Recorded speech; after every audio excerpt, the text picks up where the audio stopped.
Hello. Wait. There you go. Hi. I'm asking to SCP-2450 or SCP-2450. Teeth. Just straight up teeth. Okay. Go to subscribe, like, and share. And I'll have Dr. Bob's channel in the description, so you check out the other SCPs on his channel as well.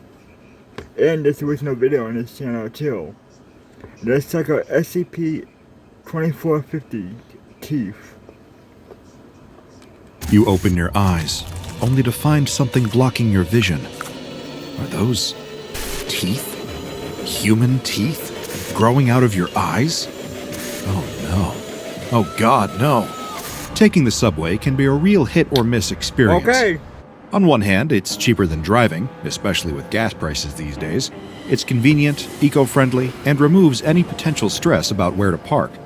But it can also be hot, poorly maintained, and worst of all, it's filled with the public. These are the thoughts running through the woman's head as she stands on the subway on the way home from work. She holds onto a nearby pole for balance, struggling to maintain a bubble of personal space as a steady stream of new passengers climb on at each stop. She can feel her chest tightening with anxiety, and she takes a deep breath to loosen the stress. Just a couple more stops to go, and then she can get out of here and retreat to the comfort of her apartment. The train car slows down, and the doors open for the penultimate stop. Great! After this one, she'll be home free. Of course, more people climb on. Everybody has places to go, she reminds herself. It's fine. But as one pale, jumpy-looking man crowds a little bit too close to the pole she's holding, she feels her anxiety levels spike again. Why won't he just respect her personal space? Come on, buddy. It's a crowded train, but there's enough room to take a step back. She's working up the nerve to say something when the train jerks suddenly, starting back up. The sharp motion sends the man rocking forward, and he bumps into her, hard. She feels a sudden sharp pain in her hand and looks down to see a speck of blood. Seriously? She swears at the strange man, unable to help herself. He glances down, and his eyes widen. He apologizes profusely and backs away from her, unmistakable terror in his eyes. A bit of an overreaction, she thinks. She just yelled a bit. It isn't as if she was going to hurt him. But he pushes through the crowd, moving away from her, and she doesn't care to follow. The train slows, and the doors slide open again. Thank goodness, her stop. She shoves her way out of the train car as fast as she can, and doesn't slow down until she's unlocking the door to her apartment. Time to tend to the weirdest injury she's ever gotten. She disinfects the wound on her hand and begins to apply a bandage. Now that she's slowed down, she can get a better look at it. She had assumed the guy's keys had poked her or something, but now, examining it more carefully, it looks kind of like a bite? Did he have some kind of animal up his sleeve or something? It all happened so fast she couldn't really tell. Better to be safe than sorry. She'll go get a rabies vaccine tomorrow. With that plan in place and a bandage applied to her hand, she quickly forgets about the hellish subway ride, the nervous man, and the strange bite. The next day, she gets her rabies shot and puts the whole bizarre encounter out of her mind for good. And it stays there, out of sight and out of mind. Until about a week later, when her gums begin to ache. It starts with a twinge, a bit of discomfort one morning that wakes her up before her alarm. But as the day goes on, the ache grows more and more difficult to ignore. She finds herself chewing on her pen during meetings, alleviating the itching, painful feeling in her gums with the pressure of it. A few days later, it's all she can think about. She half considers picking up one of those hard plastic rings for teething babies. At that point, she realizes it's time to go to the dentist. They'll know what to do. But when the dentist leans her back in that adjustable chair and peers into her mouth, he is just as clueless as she is, perhaps even more so. She's presenting symptoms of a condition known as hyperdontia, he explains. She is, at the age of 30 years old, growing new teeth. Not wisdom teeth that are coming in, but a whole new row of teeth just behind the ones she already has. He advises her to come back in once the teeth have grown in all the way, and they can discuss next steps then. She calls in sick to work the next day. She lies and tells them it's the flu. How could she explain the truth? But at least there's a solution in sight. The dentist will help her figure out what to do next. And surely this will be the worst of it, right? Unfortunately, she couldn't be more wrong. When she wakes up the next day, she notices some difficulty breathing through her nose, accompanied by a feeling of discomfort in her nostrils. Oh great, is she actually sick now? She goes to blow her nose, but nothing comes out. She rubs at her nostrils and is startled by a sudden sharp pain and the sensation of something solid in there. What the hell is going on? She rushes to the bathroom mirror, tilting her head back to get a better look. When she can make out what is blocking her nostrils, her jaw drops. Teeth. They're smaller than the ones in her mouth and somewhat obscured, but there's no doubt about it. Little rows of teeth have erupted inside of her nose.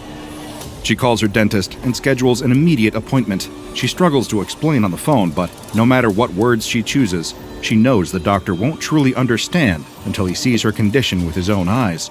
And when he does see it, he can't stop himself from crying out in shock. This is no ordinary case of hyperdontia. This is something else entirely, something that should be medically impossible. Seeing the appearance of teeth inside of the woman's nose, the dentist decides to perform a thorough examination of the rest of her face and head. Much to his and her horror, he finds small teeth beginning to erupt in her ear canals too. He warns that if they are not removed, they could cause permanent damage to her hearing. There's no doubt about it. For the sake of her well-being, the dentist must perform the strangest extractions of his career. The woman is given an anesthetic, and he gets to work. By the time he is finished, the dentist has pulled 36 teeth of varying sizes and shapes from her mouth, nose, and ears. It was a harrowing affair, but at least it's over. He prescribes pain medication, an antibiotic, and some time off of work, and advises the woman to give him a call if she experiences anything like this again. Neither of them will say it aloud, but they're both privately terrified that she'll have to come back in and do it all over again. For the next few weeks, the woman feels like she's back to normal. She's a bit shaken up by the experience, a bit exhausted, but otherwise it all seems to be resolved. Then the aches start up again, not just in her gums this time, but in her ears, in her nose, and more terrifying of all, in new places too. She can feel them, the germs of new teeth growing under the surface in between her fingers and her toes, even in her eyelids. The feeling was unpleasant and distracting before, but now it is absolute agony. She can barely dial the telephone to contact her dentist, but she manages to call him and drag herself down to the office. At first, he doesn't want to believe it, but then he performs an X-ray. The images that come back turn his stomach, and he nearly vomits onto the floor. He can see them clear as day. Teeth, teeth, teeth, growing everywhere the woman feels that unique ache, the building pressure of something struggling to grow, ready to burst through the skin and be born. More teeth in her mouth, and teeth in her eyes, her ears, all over her body. Even if he extracts every tooth again, even if he plucks out each new growth, there will be more waiting to replace them. Unsure of what else to recommend, he advises the woman to check herself into the hospital. Whatever her affliction is, it has progressed beyond his capabilities. Weeks later, the woman is lying in her hospital bed, weak, exhausted, barely able to move. Her skin is dotted with teeth. Her doctors tried to perform surgery to remove some of the teeth before they could erupt, but the incisions became tiny mouths filled with even more teeth. Now, they've all but given up.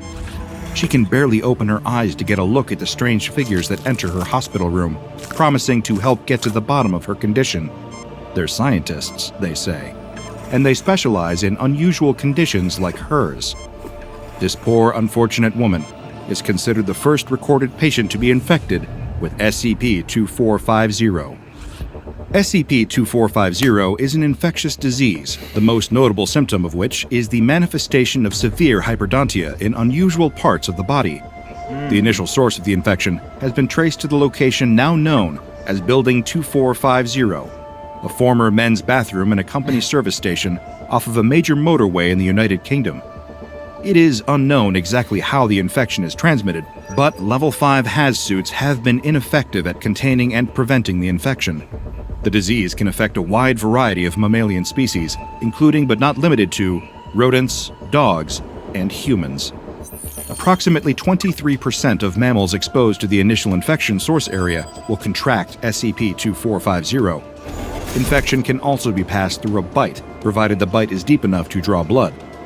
infections from bites occur at a rate of approximately 12%. The initial stage of infection is characterized by the presentation of hyperdontia in various orifices of the body. I am sorry to say that is exactly what it sounds like, the eruption of extra teeth in places where no teeth should be. This generally begins in the mouth, as extra teeth sprout from the gums, the roof of the mouth, and the frenulum beneath the tongue. However, as the disease progresses, any bodily opening can become fair game, including the nostrils, the eye sockets, and other, even less comfortable locations. The size of the teeth varies depending on the size of the opening, and tends to be proportional to the space. If you know, you know. That's all I want to say. If you know what he means, you know.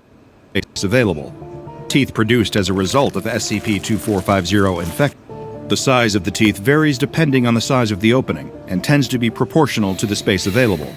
Teeth produced as a result of SCP-2450 infection grow at a rate approximately 12 times that of ordinary teeth, and can grow from gem to full root completion over the course of a period between 3 weeks and 9 months, depending on size. As the infection progresses, more and more rows of teeth will grow further and further back into the affected orifice. Once all natural bodily orifices have grown at least one full row of teeth, the infection will progress into its next stage. At this stage, parts of the body that form a semi-closed space, such as the spaces between the toes or the armpits, will begin to erupt teeth. If that wasn't horrible enough, any apertures formed on the body via external trauma, such as cuts on the skin, will become growth sites for SCP-2450 teeth. Did you just feel a shiver run down your spine? Me too. My own spine, not your spine, you understand. Back to the matter at hand, which I'm so sorry to tell you does in fact get worse. You see, as the infection progresses and more teeth are growing, the calcium and other minerals required to grow these teeth have to come from somewhere. These minerals will be leached from the body's natural stores, and the process can frequently result in osteoporosis and hypocalcemia. Administering calcium and other mineral supplements to SCP-2450 patients will keep them alive, and they will continue to produce teeth indefinitely if this is the case.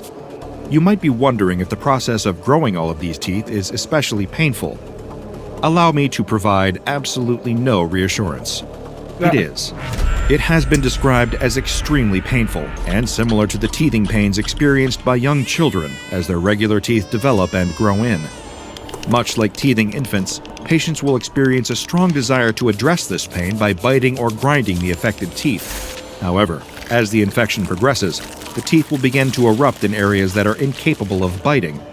In these cases, patients will often grind the teeth against solid objects such as the corners of walls. This activity has been highly discouraged, as it could result in cuts and lacerations that may provide a breeding ground for even more teeth, resulting in a truly vicious cycle. Incidentally, this behavior led to the first recorded instance of SCP-2450 infection via tooth-to-blood contact. SCP-2450 was first discovered by the Foundation during a routine search of medical literature, and on February 19, 2009, the Foundation classified it as an anomalous phenomenon sufficiently distinct from hyperdontia. At that point, standard information suppression policy was applied successfully, and the pattern of outbreaks was then used to trace the source to the aforementioned service station. At that point, a series of quarantines and experimentation revealed that the men's restroom in Wing B was the specific point of origin.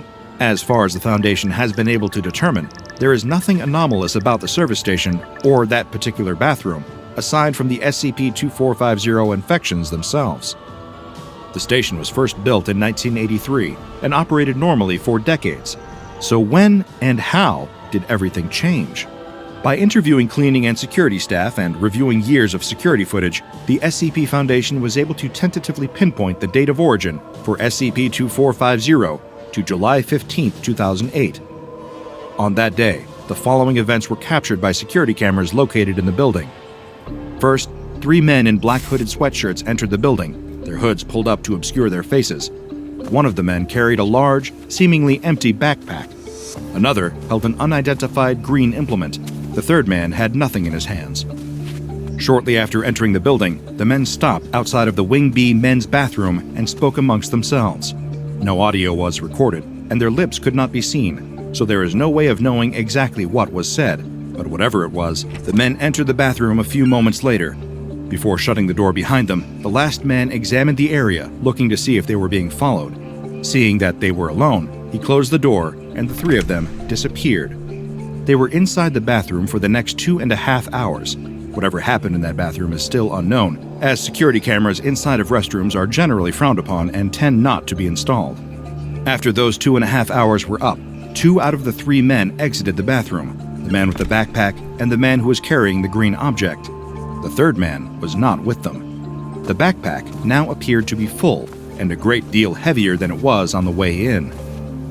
The 2 men walked to the main entrance of the building, at which point the one without the backpack stopped and reached into the top pocket of his hooded sweatshirt.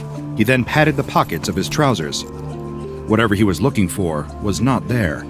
He turned to head back into the building, but the other man placed a hand on his arm, stopping him. The 2 argued for a moment before leaving the building and getting into a car.